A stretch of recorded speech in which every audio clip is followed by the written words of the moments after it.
Assalamu alaikum.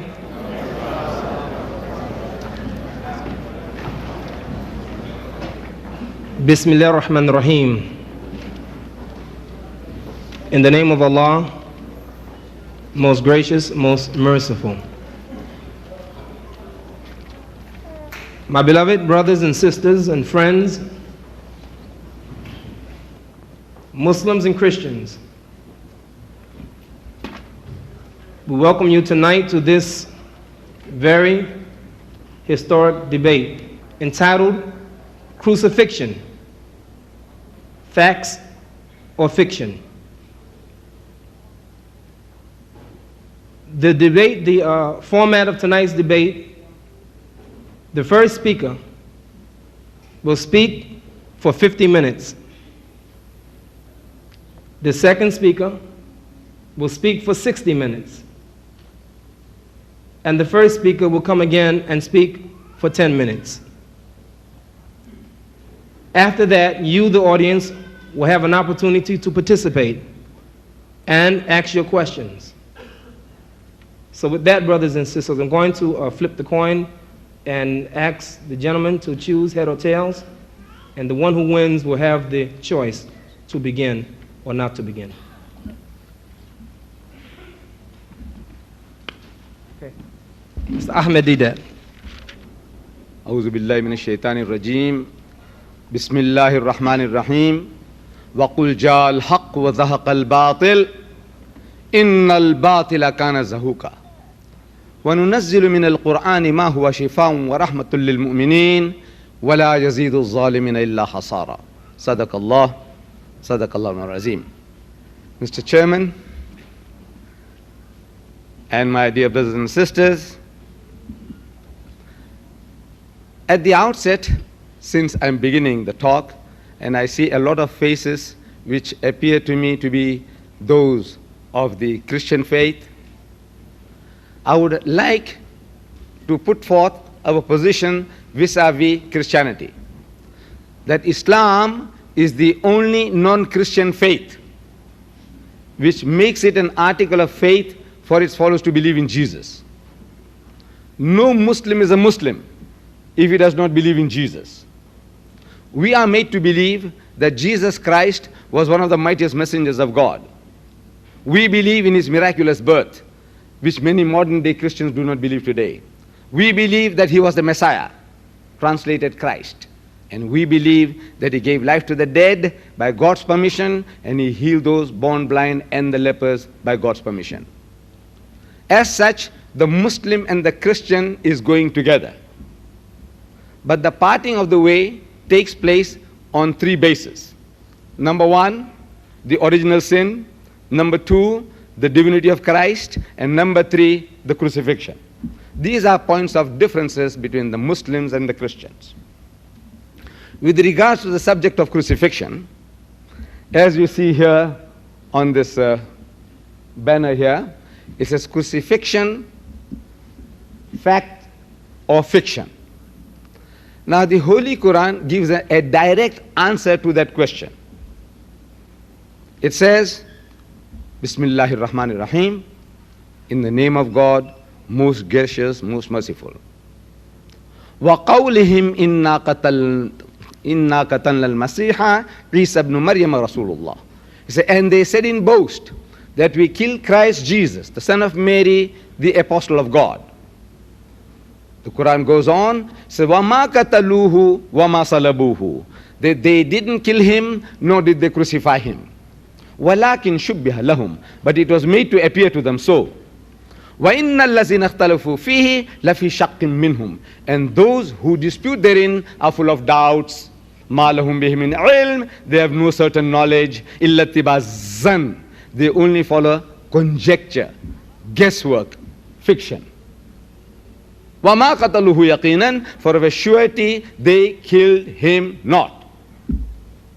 It calls this event described by the Christian as crucifixion, C-R-U-C-I-F-I-X-I-O-N, crucifixion, to fix a person on the cross anyhow by nails or ropes or strings and have him killed. To crucify means to kill by hanging or impaling on the cross, F-I-X-I-O-N, crucifixion. We say it is cruci, F-I-C-T-I-O-N, fiction. It sounds the same, crucifixion or crucifixion. The spelling gives us the difference between the two, that in the Islamic point of view, it is a fiction. Now, when we say that it is a fiction, the Christian brings forth, produces his book of evidence. He says, here, we have a written record by eyewitnesses and ear witnesses to the happenings some 2,000 years ago, that Jesus Christ was hanged and killed on the cross some 2,000 years ago. Now, what I'm going to do tonight is, instead of telling you this is what the Muslims say, this is what the Quran says, I said, look, I want to show to you that the Bible that you hold in your hands, whatever version you have, you will find the verses that I'm going to quote and the argument I'm going to adduce. See, Jesus Christ, after his alleged crucifixion, he returns to that upper room where they had the Last Supper. And he walks in and he says, Shalom Aleichem in Hebrew, meaning peace be unto you. When he said peace be unto you, his disciples were terrified. So I'm asking my learned friends, I have been doing this for quite some time, my learned friends of Christianity, why were they terrified? Because when you meet your long-lost master, your uncle, your grandfather, your priest, your guru, the Arab and the Jew will embrace one another, kiss one another in the neck. That's how they meet one another, show their love and compassion for one another. Instead of doing that, the disciples of Jesus were terrified. I want to know why. Why were they terrified? So the Christian tells me, he says, you see in Luke chapter 24, we are told by Luke that they were affrighted because they thought he was a spirit. The wordings are, they thought he was a spirit, a ghost, a spook. So I'm asking, did he look like a spirit? Did he look like a ghost? Did he look like a spook? The Christian says no. Then I said, why should they think the man is a spirit when he didn't look like one? So he gets puzzled. This is my experience with the most learned men of Christianity. They get puzzled. Why would they think the man is a spirit when he doesn't look like a spirit? I said the reason is that the disciples of Jesus, they had heard from hearsay, people were talking, that the master was hanged on the cross. They had heard from hearsay, people were talking, that he had given up the ghost. In other words, the spirit had come out, he had died. They had heard from hearsay what people were talking, that he's now dead and buried for 3 days. A man with such a reputation, you expect that man to be stinking in his grave after 3 days. Because all the knowledge of the disciples was from hearsay. Because Mark chapter 14, verse 50, he says that at the most critical juncture in the life of Jesus, all his disciples forsook him and fled. All his disciples, they forsook him and fled, which means they were not eyewitnesses or ear witnesses to the happenings. The knowledge was from hearsay. So on hearsay evidence, if you know about a man who is dead and buried, and when you see such a person, seemingly that person, naturally you are terrified, because you're thinking the man is a spook, a ghost. So Jesus Christ, wanting to assure them that is not what they're thinking, he says, and I'm quoting, he says, behold my hands and my feet. Look, have a look at my hands and my feet. That it is I myself, I'm the same fellow man. What's wrong with you? What are you afraid of me for? He said, handle me and see. Handle me and see. For a spirit has no flesh and bones as you see me have. A spirit means any spirit. This is an axiomatic truth. You don't have to prove this to the Jews, to the atheists, to the agnostics. It's an axiomatic truth, universally accepted, that a spirit will not have flesh and bones. Then why is Jesus at pains to tell them so? and fact well known and accepted. The reason is because the disciples of Jesus were thinking the man has come back from the dead, he was resurrected, he was spiritualized. That is the reason. So he's telling them, I am not what you are thinking.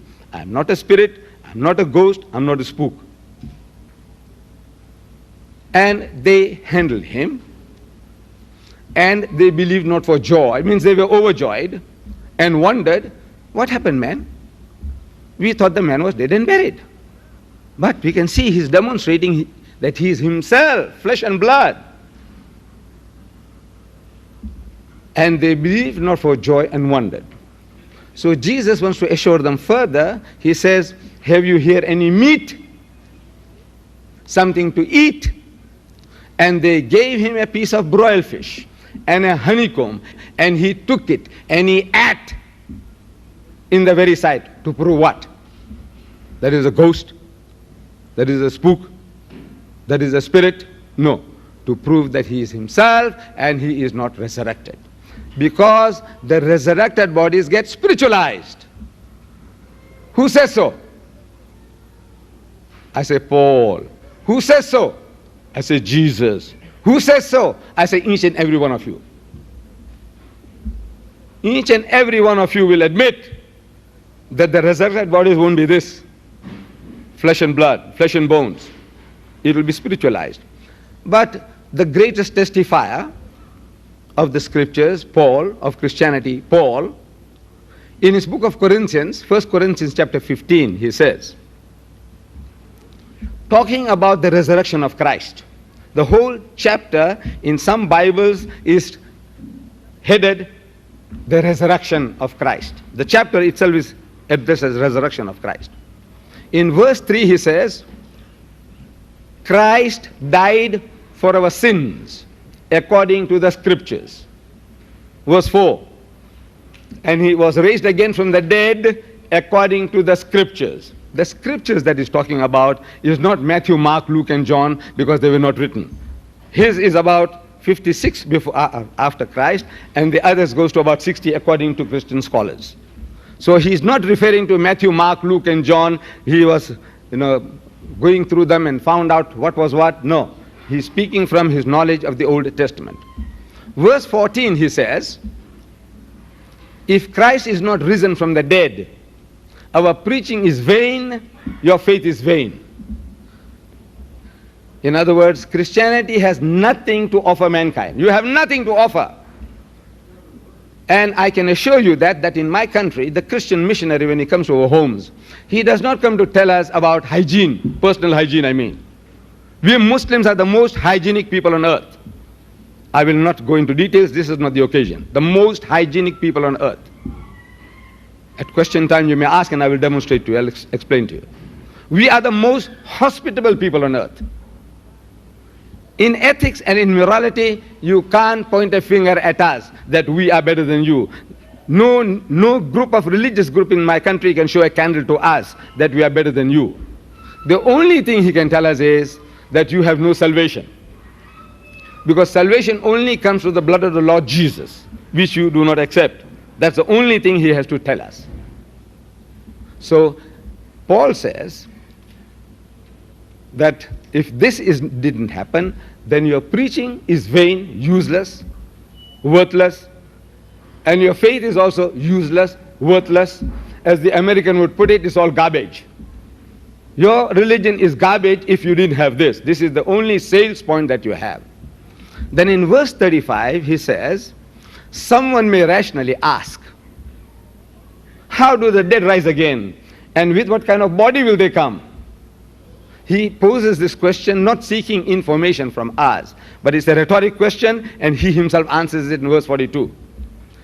He says there that which is sown, means buried, is sown in weakness, it is raised in power.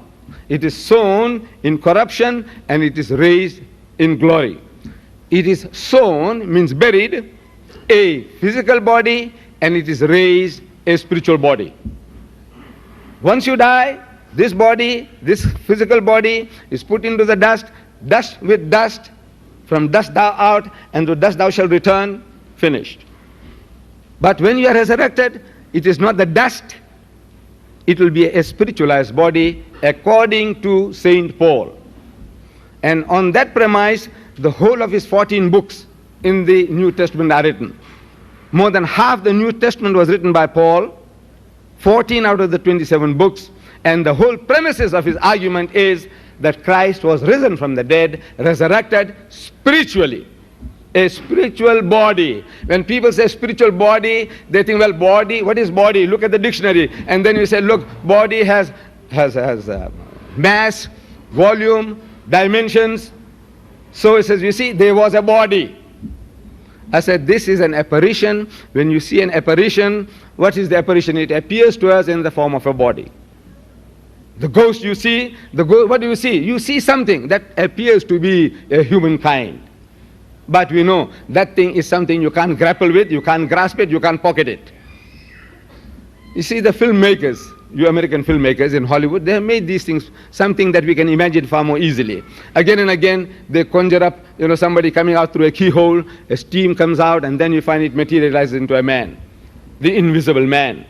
Or Sabu, he played the thief of Baghdad, in which you see that he picks up a bottle on the seashore, and he opens a bottle, and something comes out like a smoke, and it materializes into a genie.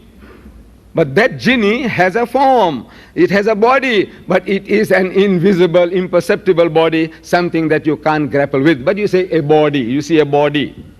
If it's only thin air, you see nothing. It might be there, but you see nothing. So it materializes, so we say it appears to us in the form of a body. So, spiritual body, says Saint Paul. That's his understanding of the resurrection.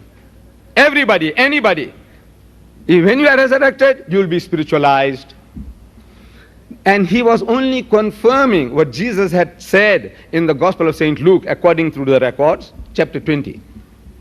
Have some water, please. Thank you.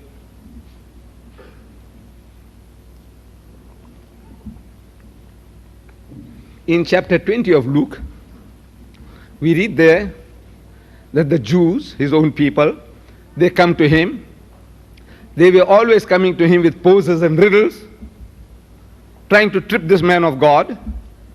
And now they come to him and they say, Master, in the Hebrew language, Rabbi, respected learned man, priest, bishop, whatever, Rabbi.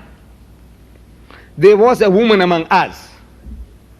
And that woman, according to a Jewish practice, had 7 husbands. See, there was a Jewish custom that if one brother died, and if he left no offsprings, then the second brother takes her to wife. And when he fails and dies, the third fellow takes her to wife. And when he fails and dies, the fourth, and the fifth, and the sixth, and the seventh. 7 guys had this one woman, one after another.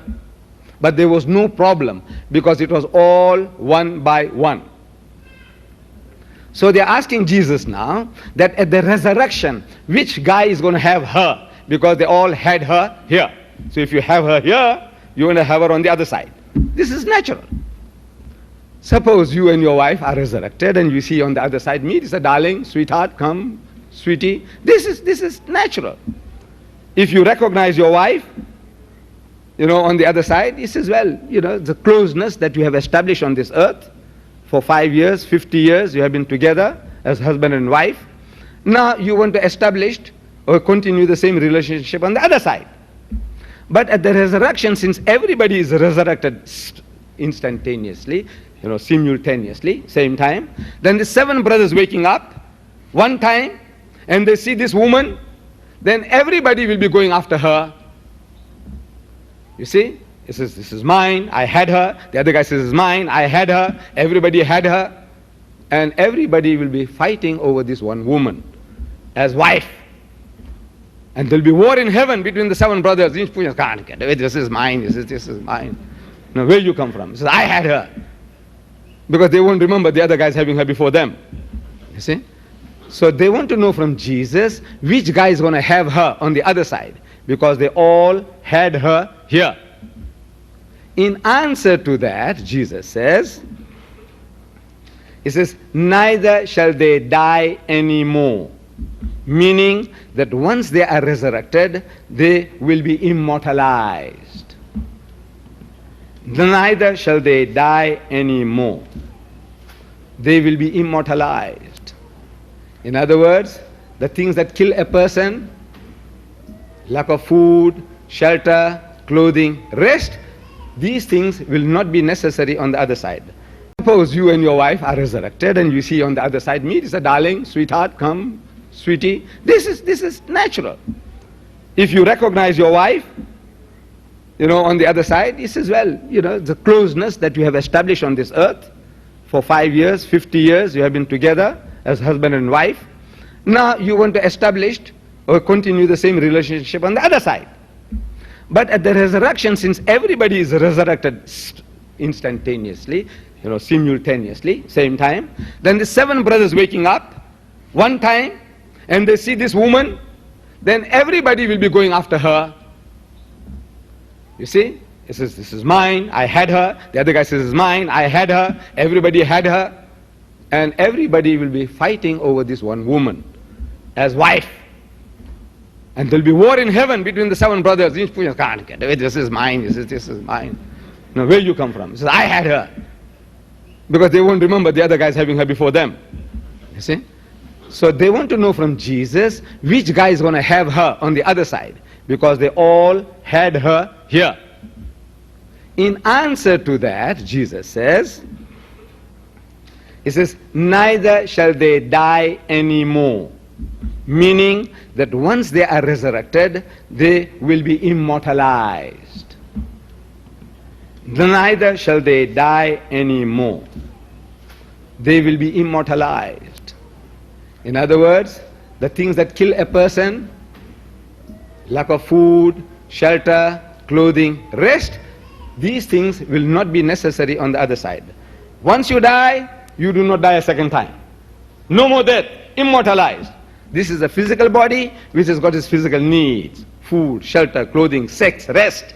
That body, no food, no shelter, no clothing, no sex, no rest of the type that we know. It will be of some kind, other kind, spiritual kind, but not this kind. So he says, neither shall they die anymore. For they are equal unto the angels. In other words, they will be angelized. They'll have spiritual bodies like angels. What kind of bodies they have? Not this. For they are equal unto the angels. They will be angelized. They will be spiritualized. They will have spiritual bodies. They will be spirits. For they are equal unto the angels and the children of God. For such are the children of the resurrection. Such. Spirits. They will be such. Spirits. Paul says spirits. Jesus says spirits. I wonder if there is a single person here who takes exception to that. He says it will be this body. Is there one here? In the Royal Albert Hall, in front of some 6,000 people in London, I posed the question and there was not a single Muslim or Christian who could take exception to these axiomatic truths that resurrection, at that time your bodies will be spiritualized. Paul says so, Jesus says so, I say so, and you say so. So he says the spirit has no flesh and bones. In other words, I'm not what you are thinking. You are thinking that I've come back from the dead. That is not so. I'm not resurrected. And yet the whole Christian world, they say that he died and he was resurrected. The man says, I am not what you are thinking, and eating broiled fish and honeycomb. These are the needs of this physical body. But somehow, you see, people get programmed. I was talking about people getting brainwashed. At the Berkeley University in 1977, I was talking to my American people, some teachers and students, and I said, you people are brainwashed. So one professor stood up, he says, I beg your pardon, we are programmed. I said, right, programmed. Not brainwashed. So we all get programmed. See, from childhood, because our salvation depends on this, that we must believe that Christ died and was resurrected. But resurrection is spiritual.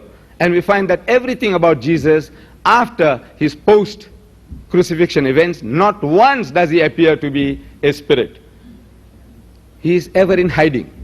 He's ever in hiding. He never came out into the open. He never went to the temple of Jerusalem. He had given the Jews a sign. He never went to fulfill that sign. Sign means a miracle. To say, look, you remember what I told you? Here I am. Do your worst. But he didn't dare do anything. He didn't dare to go to meet these people, the Jews, his own people. He had given them a sign. In Matthew chapter 12, verse 38, 39, 40, we read there, again, the same type of confrontation. The Jews come along, and they said, Master, again, in the Hebrew language, Rabbi, we would have a sign of thee. In other words, we want you to show us a miracle to convince us that you are above the ordinary. You are the man we are waiting for, the Messiah. Do something like flying in the air, like a bird, walk on the water, give life to the dead, do something, man, then we know that you are above the ordinary. So that we can believe that you are our Messiah. In response to that, Jesus says to his people, he said, an evil and adulterous generation seeketh after a sign. As a horrible nation, horrible people. You're looking for miracles, tricks. Tricks to convince you that I am a genuine man of God. You want me to show you some tricks? Magic?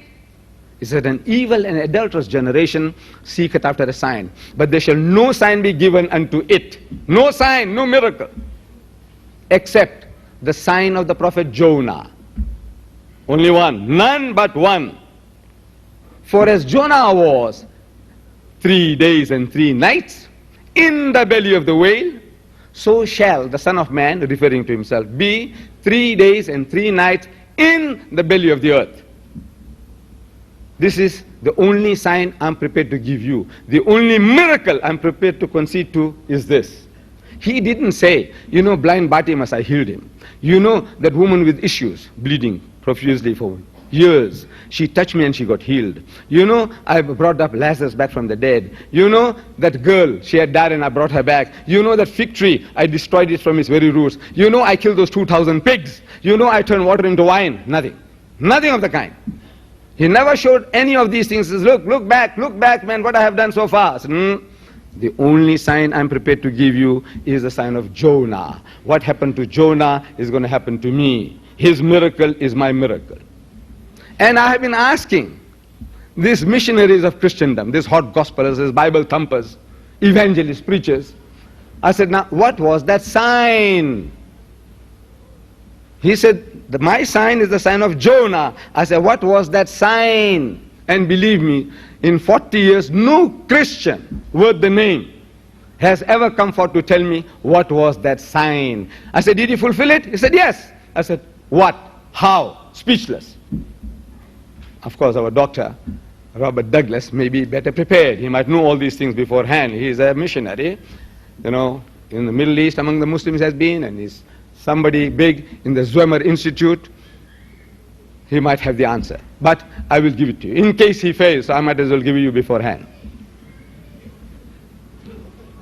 What was the sign? I said, look, to get the sign, to know what was the sign of Jonah, you have to go to the book of Jonah in the Bible.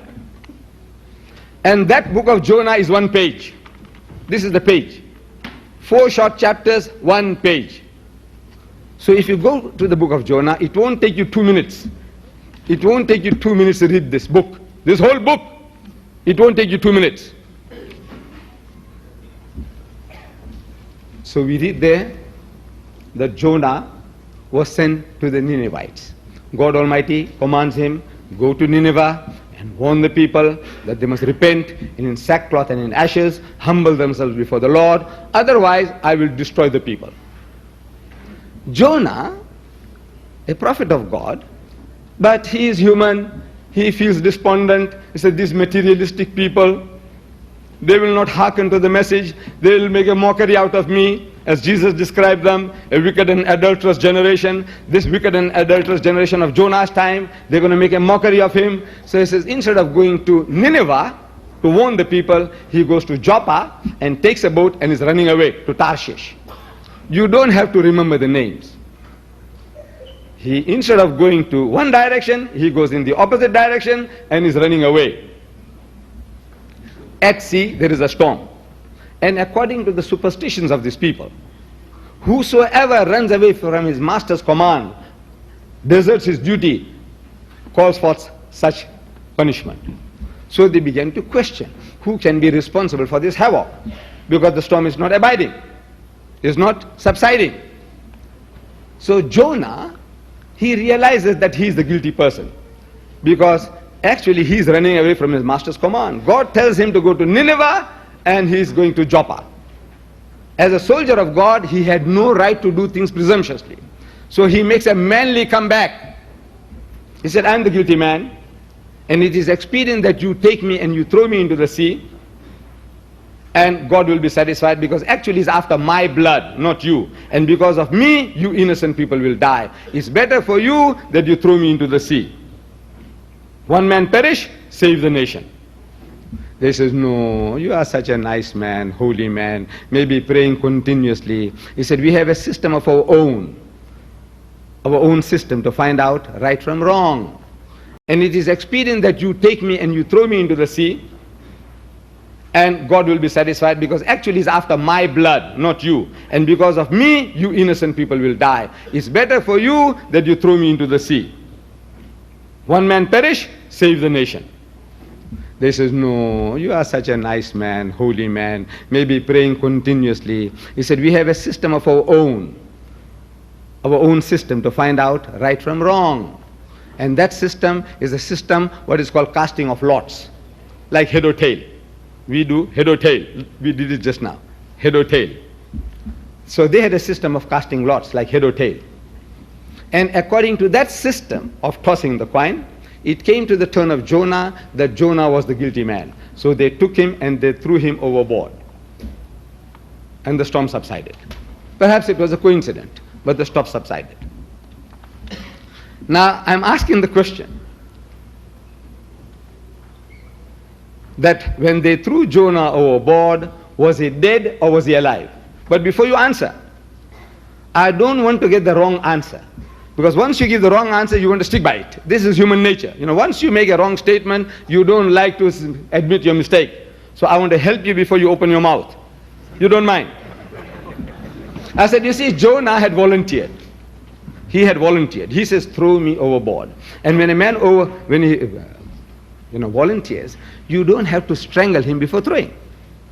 You agree? He's volunteer. He says, throw me. You don't have to kill him. You don't have to break his arm or limb. You don't have to spear him. Am I right? The man says, throw me. So when they threw him overboard, was he dead or was he alive? I want to hear from you all. And please, I want to hear that it can also be recorded on our tapes. Please. Was he dead or was he alive when they threw him overboard? What? Alive. You got the right answer, but you get no prize for that. It was too simple. As you see, it's very simple. The Jews say he was alive. The Christians say he was alive. The Muslims say he was alive. No prize. The storm subsides and a fish comes and gobbles him up. Dead or alive? Right. From the fish's belly, he prays to God for help, according to the book of Jonah. I'm asking, do dead men pray? Dead people, do they pray? No. So he was alive. A little louder, please. Alive.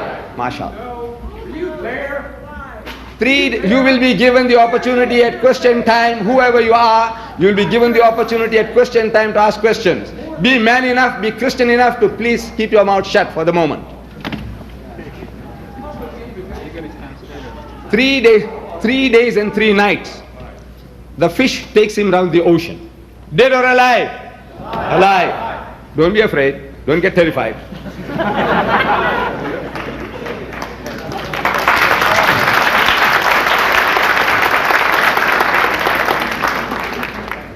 On the 3rd day, the fish vomits him on the seashore. Dead or alive? Alive.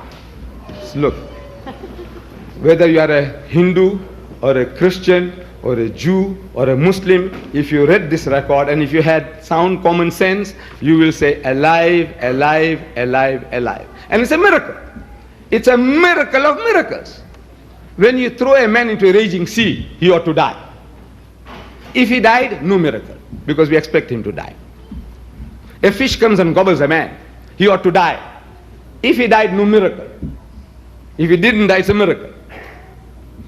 Heat and suffocation in the belly of the whale, the man ought to die. 3 days and 3 nights, he ought to die. If he died, no miracle. No mu'jiza, no sign. If he didn't die, it's a miracle. So it's a miracle of a miracle of a miracle. An outstanding miracle in the Bible, 3 times over. It's a miracle from every point of view. So Jesus says, for as Jonah was 3 days and 3 nights in the belly of the whale, so shall the Son of Man be 3 days and 3 nights in the belly of the earth. As Jonah was, so shall the Son of Man be. I'm asking, how was Jonah for 3 days and 3 nights in the belly of the whale? Dead or alive? Alive. I'm asking again, how was Jesus in the tomb for 3 days and 3 nights? Dead or alive? Alive. I beg your pardon? Alive. No, according to Christendom. Dead. Ask the professor, ask the doctor. He said he was dead for 3 days and 3 nights. Jonah was alive for 3 days and 3 nights. Jesus was dead for 3 days and 3 nights. Any Christian worth the name will tell you that. Any Christian. You don't have to be a DD, and you don't have to be a theologian or a preacher or an evangelist hearing voices from heaven. You need nothing. Jonah is alive. The Christian says Jesus was dead. I am asking in your language, you English-speaking peoples, you Americans who speak English, the Englishman who speaks English, I speak English. I speak English as my mother tongue. See, this is the nearest.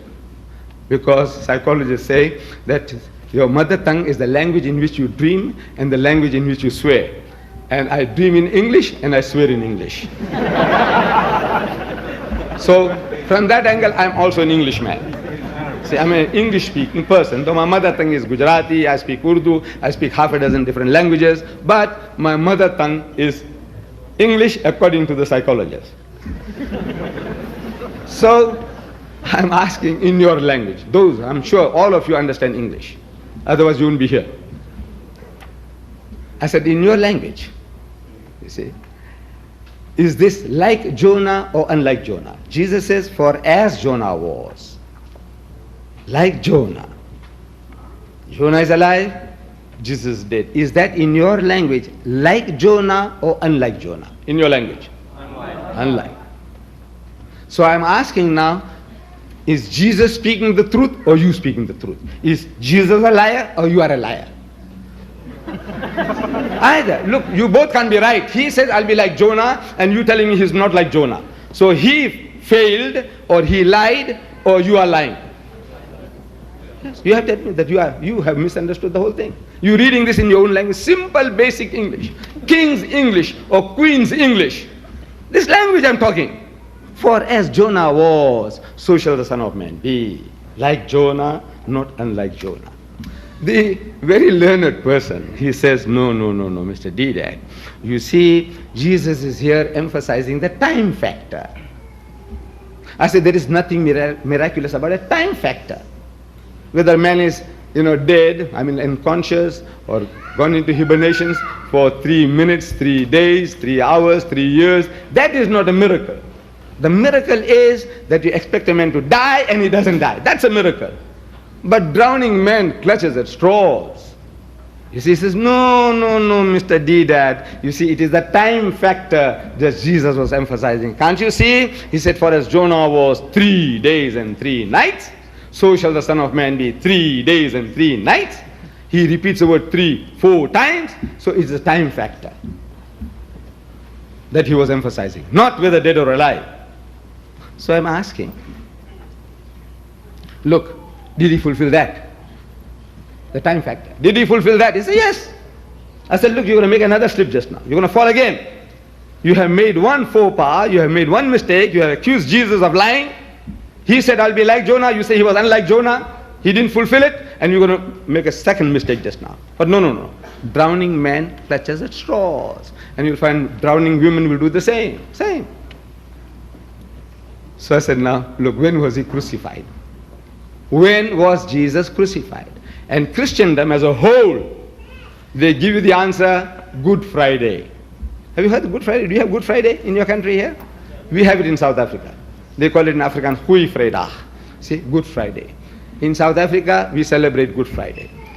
Swaziland, Lesotho, Zambia, Zimbabwe, Britain, France, Germany, Italy, name them. Every Christian nation on earth commemorates Good Friday. What makes Good Friday good? They say Christ died for our sins. Is that what makes it good? I said, yes. So it was on a Good Friday. I said, yes. I said, okay. When was he crucified, morning or afternoon? When? Well, some say morning, some say afternoon. I say, I won't argue. Whatever you say, I accept. How long was he on the cross? Some say 3 hours, some say 6 hours. I say, I won't argue with you. I won't argue with you. You say 3, I accept. If you say 6, I accept.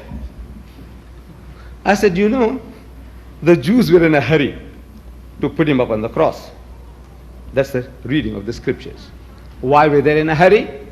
Because they were afraid of the common people. Jesus was a hero to the common people. He had healed the blind, the lepers. He had given life back to the dead. On one occasion, he fed 5,000 people with a few pieces of fish and a few pieces of bread. On another occasion, another 3,000 people with a few pieces of fish and a few pieces of bread. A man with such a reputation, the people loved the man. And if his life was endangered, there might be a revolt, a riot.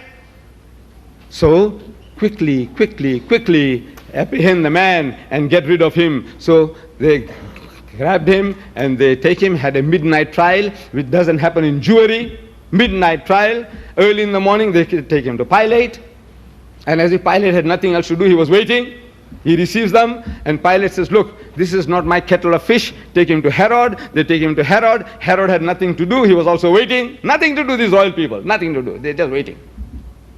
And he said, look, he says, take him back to Pilate. They take him back to Pilate. Pilate is still waiting. All these things happen at the double. Only these things happen in films. In your Hollywood, no arguments. So finally, they get him on the cross. We are told about 3 o'clock in the afternoon. And he's there for about 3 hours, according to the Christians.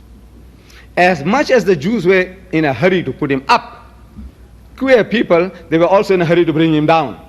You know why? Amazing. They were in a hurry to put him up, now they're in a hurry to bring him down from the cross. You know why? Because of the Sabbath, Yom Sabbath. Because they were told in the book of Deuteronomy that they must see to it that nobody is hanging on the tree on the Sabbath day, that thy land be not defiled, which the Lord thy God giveth thee for an inheritance. So for that, you know, it was a filthy, dirty, sacrilegious thing for anybody to be hanging on the cross on the Yom Sabbath day. And Sabbath begins at 6 o'clock on Friday. According to the Muslims, the Jews, our day begins at sunset. Day changes. The Jews at sunset. The Muslims at sunset. At sunset, we see the moon, we start fasting. At the end of the month, we see the moon, we stop fasting. That's how the Jews count their days and the Muslims count their days. So Sabbath starts on Friday, 6 o'clock. So before that, they want to bring the body down. So hurry, and they managed to bring the body down without breaking the legs. There's also a prophecy being fulfilled in that. They brought him down. And they gave him a burial wash, which takes about an hour, hour and a half. The Jewish burial bath. Ghusl. Then they put 100 pounds of mendicants around him. And they put shroud around him. And they put him into the sepulchre. By now, it's already evening. There's no other way. If this is what you are telling me, your story is correct, then by the time they put him into the grave and did these things, it's already evening. So, Friday night, he's supposed to be in the grave. Watch my fingers. Friday night, he's supposed to be in the grave. Saturday day, he's still supposed to be in the grave. You see, I'm dividing the day into day and night because Jesus did the same. He said, for as Jonah was 3 days and 3 nights, the day into day and night, day and night, day and night. For as Jonah was, so I says, Friday night, Saturday day, Saturday night, Sunday morning, the first day of the week, Mary Magdalene goes to the tomb. That's what the Bible says. And the tomb was empty. I said, supposed. You know why? Because he could have come out Friday night. But because the Bible doesn't say that, I don't say that. But he could have come out Friday night. So I'm asking, how many days and how many nights? Can you see my fingers? You people? How many? What, 3? 2 nights and a day. You see, 2 nights and a day. I'm asking, is it the same as what Jesus said? For as Jonah was 3 days and 3 nights, so shall the Son of Man be 3 days and 3 nights. I'm asking, look at this. Is it the same? Is it the same? No. Unless you are blind. Look at this. No. So he failed again. No. There is no mathematician on earth, even your Einstein. He can't help you here. Yes, you have to follow Herbert Armstrong. You have to listen to Herbert Armstrong. Is this how you Americans behave in a religious meeting? I said, you have to go and follow Herbert Armstrong. He's dead now, but his hierarchy continues. The Plain Truth, the magazine. They're publishing 8,080,000 a month, free distribution. Go and get it. And they will tell you that Jesus Christ was not crucified on a Good Friday. They say it was a Good Wednesday. Do you know that? It's a new trend. And 8 million a month they're pushing out. 8 million. It's going to brainwash the whole of Christendom. Sooner or later you'll find everybody is talking about a Good Wednesday, a Good Wednesday, a Good Wednesday. And I'm telling my people in South Africa, I said, look, if our government, if they ever change Good Friday to Good Wednesday, we are going to protest. We will march on Parliament House. You know why? Because Good Friday is a good day for the Muslims too. You know why? Because our people who are workers, factories all over, we are able to go to the mosque on Fridays, gather together. And we have the biggest gatherings on Good Friday in our masjids. And we have 3 days holiday. Friday, Saturday, Sunday. Once it's Good Wednesday, you'll have only 1 day holiday. So I said, we will march on to Parliament House. And I said, you my brothers and sisters, are you prepared? Will you be prepared to follow me? And 100% will follow you. March on to Parliament House. We'll never allow Good Wednesday to come about because it won't suit us. But the Christians, you are in a quandary.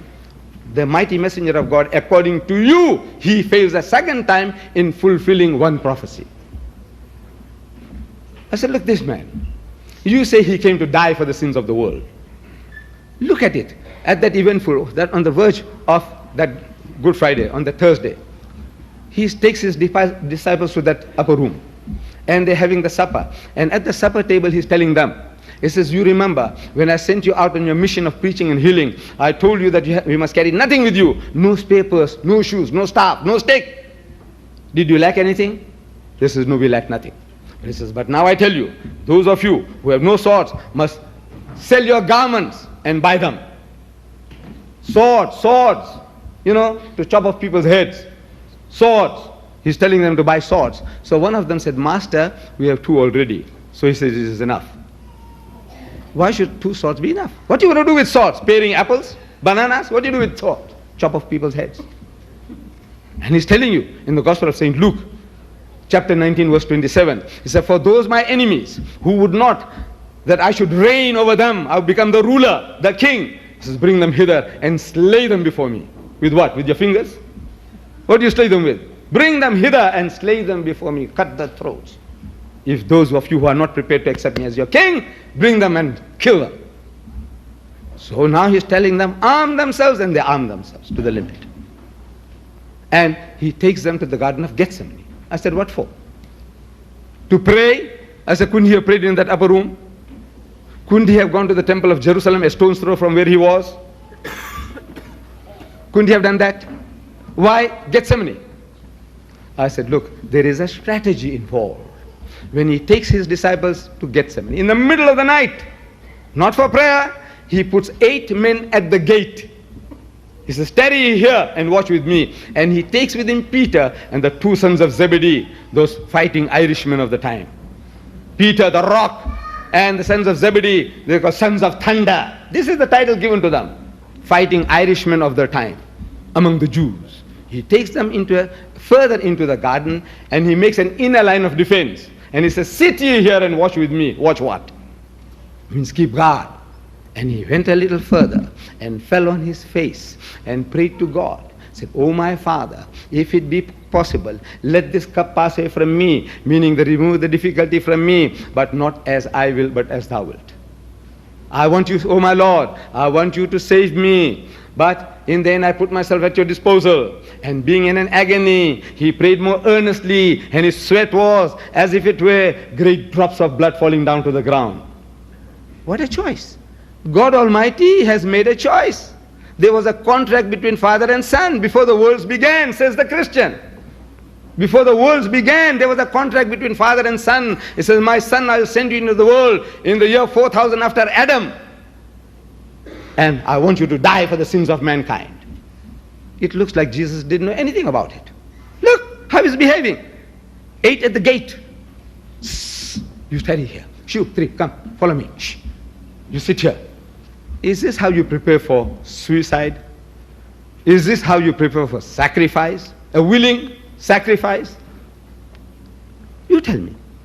If you have ever served in the army at any time, or been with the scouts boys, or girl guides, you will be able to confirm that when you do things like that, you are preparing. It's a strategy of preparation. Not for death, but for protection.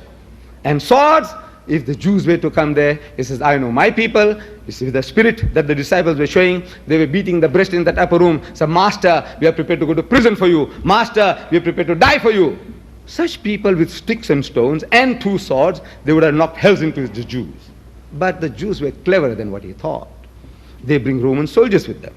The situation changes. Against trained men, what can you do? They'll be cut to pieces, your disciples. So Jesus says, put down your sword, because he who lives by the sword shall die by the sword. Didn't he know this before? He knew. But circumstances changes and the man changes. He's a master strategist, but he had not come to die, and he had not died. As such, he was neither killed nor crucified.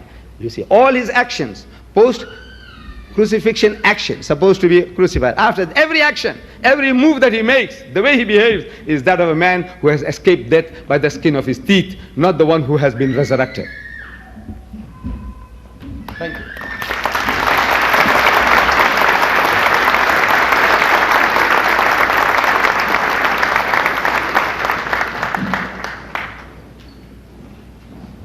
Thank you, Mr. Ahmed Deedat.